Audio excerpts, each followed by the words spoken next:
Es un asunto que ya hemos tratado aquí, que es la importancia de la cabeza y también historias extrañas protagonizadas por una cabeza. Comencemos diciendo que muchas comunidades consideraban sagrada la cabeza. Los siameses, por ejemplo, creían que en la cabeza residía el Quan, que era el espíritu guardián. Por ese motivo debía ser protegida de toda clase de daños. El Quan o Juan era sensible respecto a la honra y podía sentirse ofendido si la cabeza donde residía era tocada por un extraño. Era, como se ve, un espíritu susceptible. La cantidad de guerras que habrán estallado por el Juan, aquel espíritu susceptible, ya hemos dicho aquí, que no hay cosa que más violencia haya generado en la historia del mundo que la virtud ofendida. Los cambodianos pensaban que era un insulto mortal que les tocara la cabeza. Muchos se preocupaban por no entrar en sitios donde podía haber cualquier cosa colgando sobre su cabeza, por ejemplo, una araña, un ventilador, etcétera.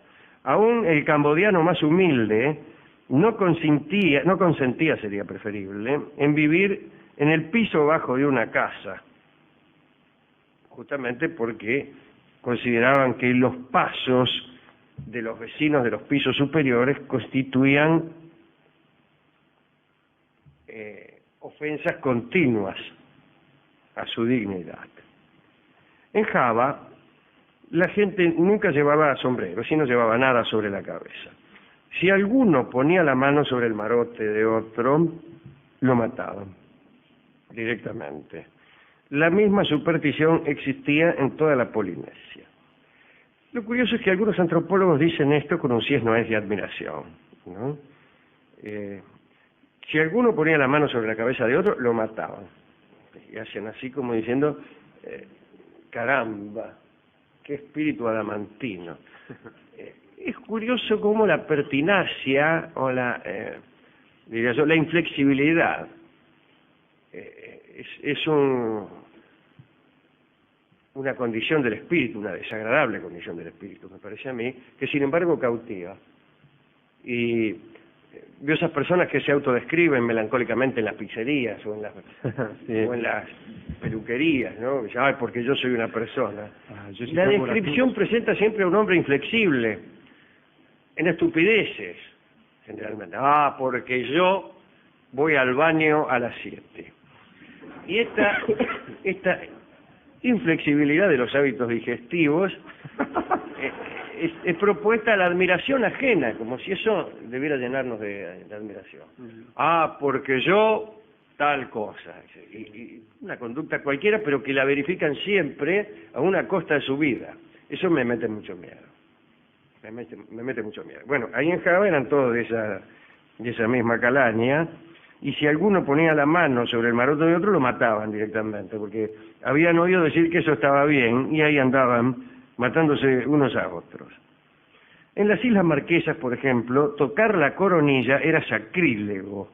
Al hijo de un gran sacerdote de estas islas se lo había visto rodar por el suelo pidiendo la muerte porque alguien le había arrojado unas pocas gotas de agua sobre la cabeza. Bueno, no era para menos. Ni siquiera el padre tenía permitido pasar sobre la cabeza de su hijo dormido. Bueno, también qué ocurrencia, el padre, apolillarían en el suelo. Y claro, era indigno porque apolillaban en el suelo. El tipo que te pasa por arriba el mate es que estás atorrando en el suelo. Sí, claro. Está en la cama de arriba, no puede. Tan sagrada era la cabeza de un jefe maorí que si él mismo se la tocaba con sus dedos, debía llevárselos a la nariz y absorber la santidad que los dedos habían recogido con el toque, para no hablar de la inspección de los olores que la grasitud capilar pudiera emitir. El mismo jefe maorí u otro tampoco podía soplar el fuego con la boca porque su aliento era sagrado.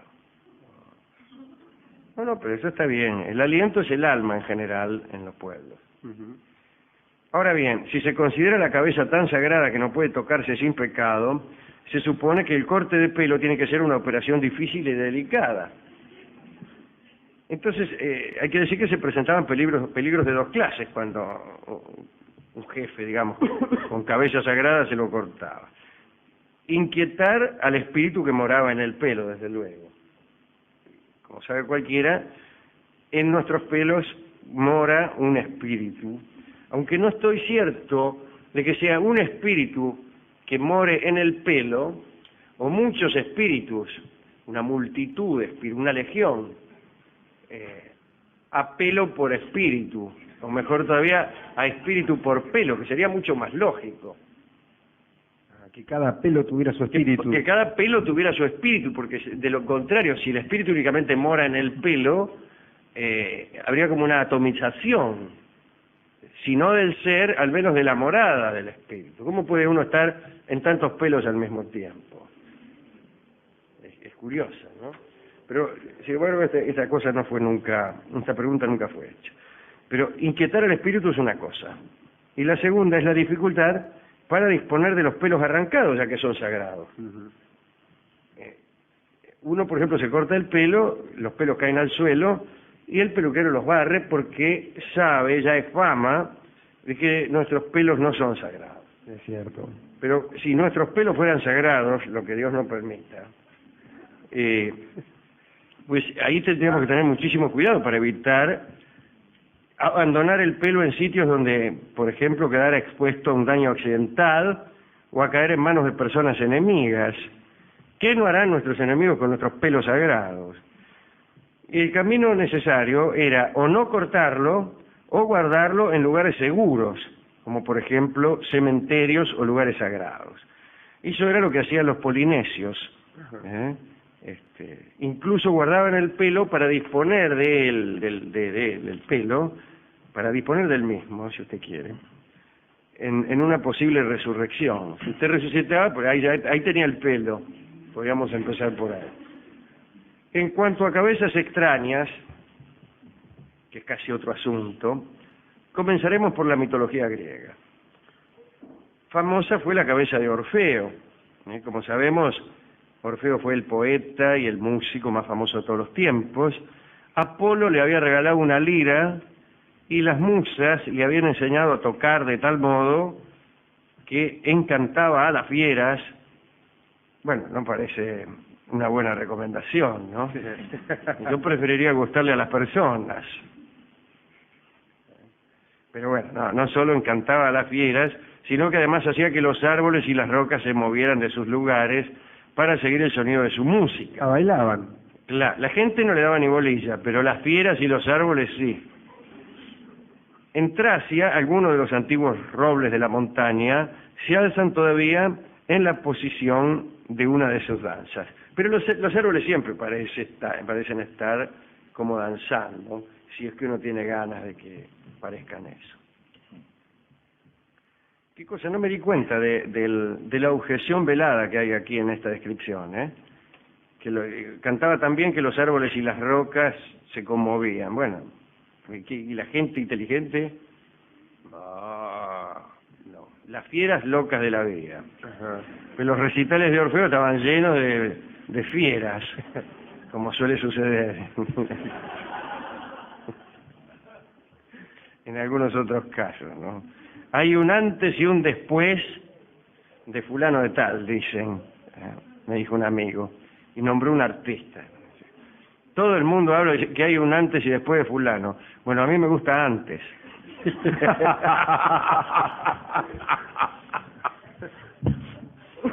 Bueno, cuando Dioniso, el dios del vino, invadió Tracia, donde vivía Orfeo, Orfeo no le rindió los honores debidos, sino que enseñó incluso otros misterios sagrados, predicó entre los hombres de aquel lugar lo pernicioso que era el homicidio en los sacrificios, que era lo que sucedía en los misterios de Dioniso, y el dios Dioniso se ofendió. Dice, ¿qué hacer? E hizo que lo atacaran las Ménades, unas mujeres enloquecidas, vaya a saber por qué, que lo despedazaron. Digo yo, en momentos en que oímos rumores desde la calle. arrojaron su cabeza, la cabeza de Orfeo, al río Ebro, pero no el Ebro de España, sino el río Ebro con H. Pero la cabeza quedó ahí flotando y siguió cantando, incluso era una cabeza un poco pertinaz y pesada, hasta llegar al mar. El mar la arrastró hasta la isla de Lesbos y las musas, llorando, tomaron los pedazos de Orfeo y los enterraron en Lievetra, donde hoy en día los ruiseñores cantan más armoniosamente que en ninguna otra parte del mundo. Pero quedó la cabeza, la cabeza quedó ahí en Lesbos, y primero la atacó una serpiente. Apolo, cobarde la serpiente, atacar una cabeza no tiene muchas maneras de defenderse. Andaba ya a los tarascones, Orfeo, y a los gritos con la serpiente. ¡Gira! ¡Gira, bicho! Por suerte apareció Apolo y transformó a la serpiente en piedra. Una serpiente transformada en piedra es inofensiva. Bueno, esta cabeza de Orfeo la guardaron al final en una cueva de Antisa para preservarla de las lluvias y de los niños. Vio cómo son los niños que no respetan nada.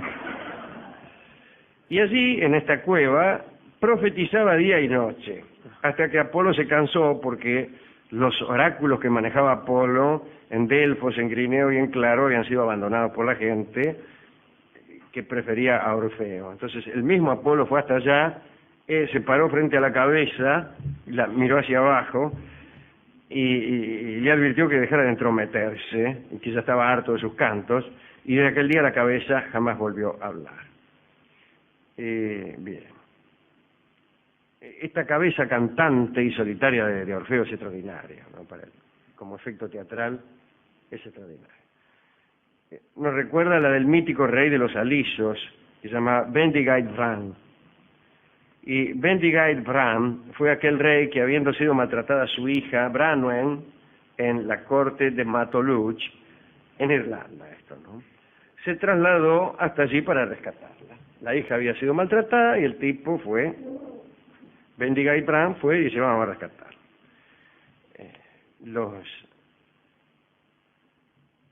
La lucha de los soldados de Bendigeid Vran para salvar a Branwen, su hija, fue vana.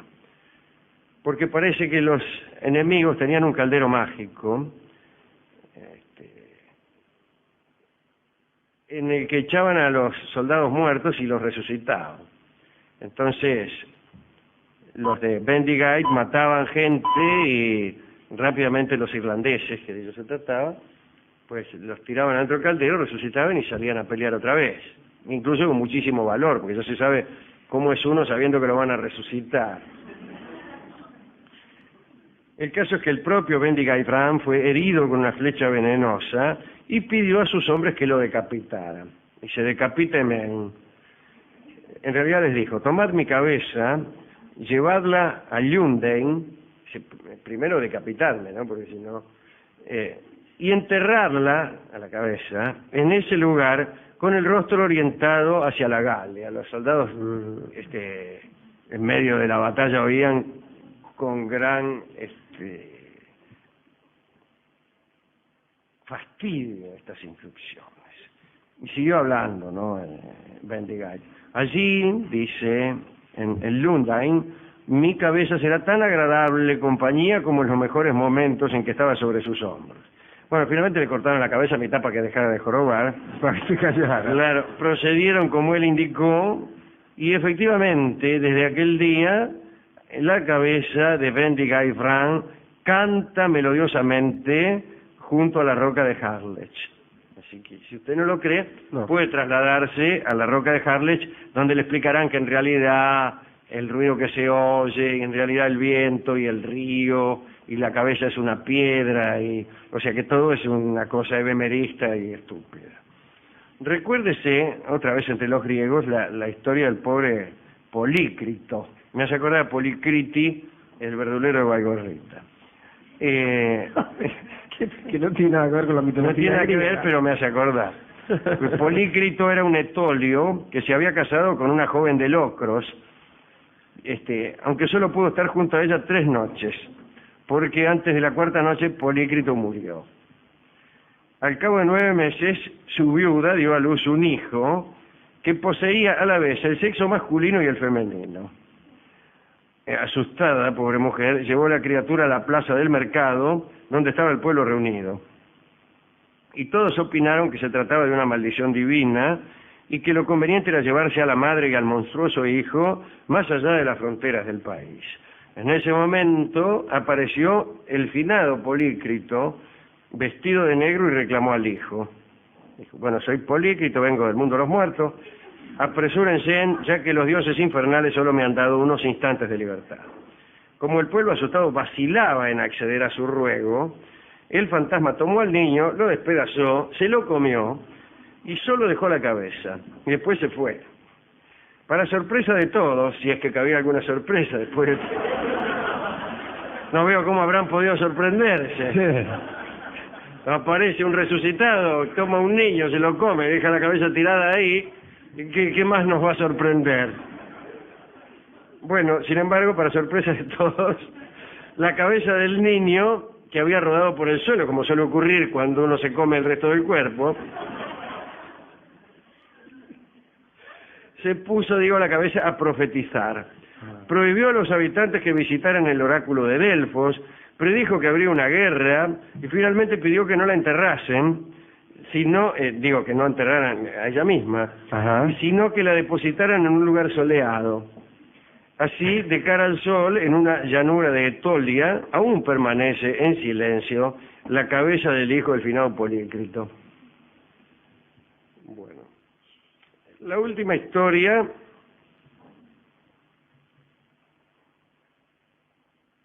es de Voltaire. Parece que en la Italia medieval un ermitaño llamado Pascual, me gusta que se llame Pascual, conocía a un vecino de la ciudad de Terni llamado Jacobello, que era muy rico. En las conversaciones que el ermitaño tenía con el rico, pues le hablaba sobre crucifijos, santos milagrosos. Jacobello le hablaba, ¿no? Y gracias a... él. Bueno, no importa quién. Es un poco difícil la prosa de nuestro cronista.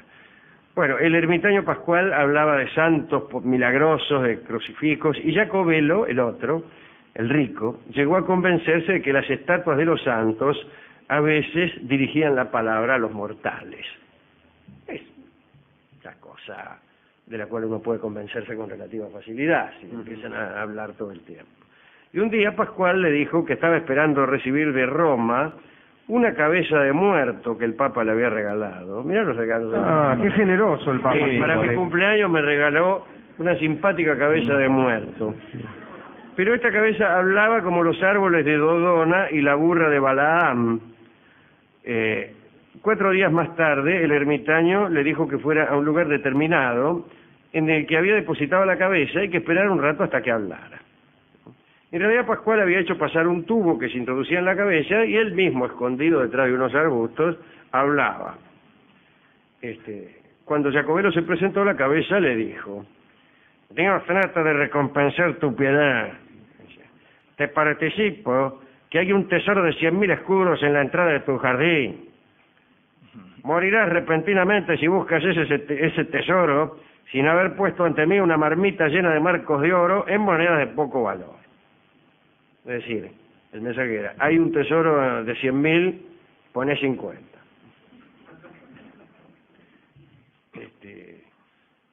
Jacobello hizo lo que la cabeza le indicaba. Puso delante de ella la marmita llena de dinero y cuando Jacobello se fue, el ermitaño Pascual se alzó con aquella marmita y desapareció para siempre. En cuanto a Jacobello, nunca encontró aquel tesoro enterrado, porque no todos tienen la suerte de Pablo Coelho. Esto es todo lo que tenía que decirle sobre cabezas. Está también la humita, que quiere decir cabecita en quechua, que es una cabeza humana de larga cabellera que vaga sola por la noche. Algunos dicen que va rodando por el suelo y otro que va a media altura, volando. produce un ruido suave al desplazarse, se aparece en las taperas, en los caminos secundarios, llorando y con el rostro bañado en lágrimas. A veces implora piedad o pide ayuda para salir de su situación, aunque nadie sabe cuál es esta situación. Bueno, la situación de ser una cabeza.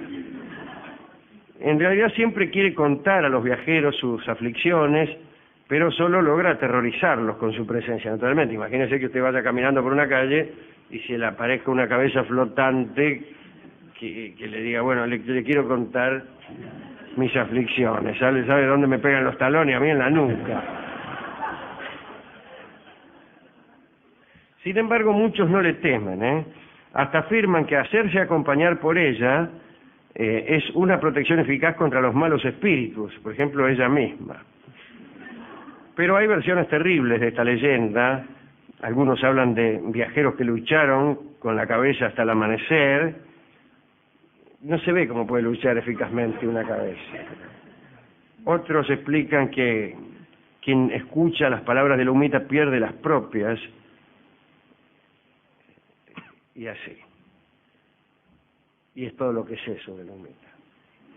No sé ninguna otra cosa. Y es la última de nuestras cabezas de esta noche. ¿A quién dedicar esto? No sé, ¿cuál le gustó a usted? No, a mí me gustaban los pobres reyes que ni se podían tocar ellos la cabeza. El jefe maorí, esto de Nueva Zelanda, ¿no? Que no se podía tocar la cabeza, ¿no? Se espantó. Los peluqueros maoríes también merecen nuestra dedicatoria, porque y todos aquellos que guardan en lugares seguros los pelos. Ajá, sí, no lo dejan por ahí. Bueno. A mí me gusta Orfeo, pero... ¿Qué? Orfeo me gusta a mí, Sí, porque claro. era cantor y músico. Bueno, pero hablando de cantores, ya que a usted le gusta Orfeo, tenemos un cantor, Ajá. que es Guillermo Rico. Uy, qué Y cantor. tenemos un tango que tiene que ver con esto de guardar los pelos para una próxima encarnación, que es el tango Trenzas. El tango Trenzas se refiere disimuladamente a estas costumbres de los cambodianos, de los maoríes y de otros pueblos de no poder cortarse el pelo. Eso es lo que quiere decir el tango Trenzas. ¿Así? No. Sí. Pues el tango está elaborado de un modo tal que nadie lo sospeche. Pero lo que quiere decir es eso. Lo canta nuestro querido amigo Guillermo Rico. Así que adelante, Guillermo, con esas trenzas.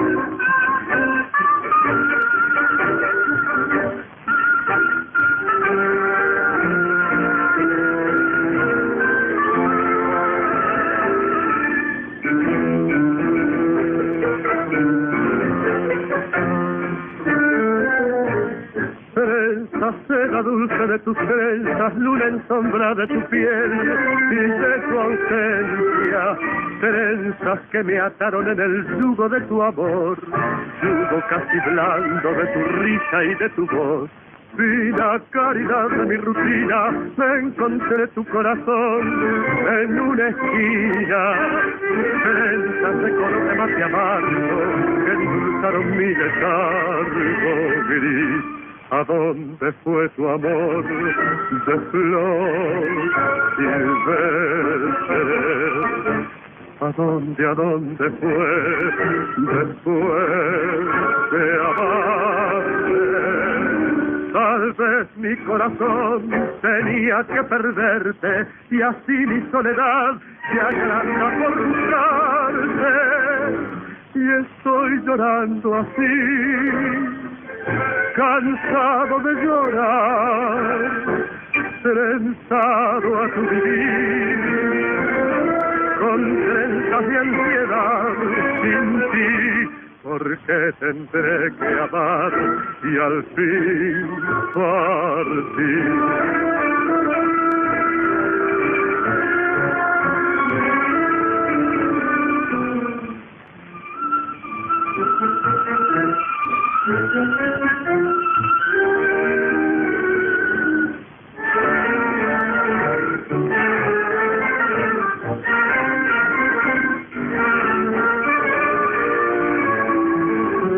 Estoy llorando así, cansado de llorar, trenzado a tu vivir, con trenzas de ansiedad sin ti, porque tendré que amar y al fin partir.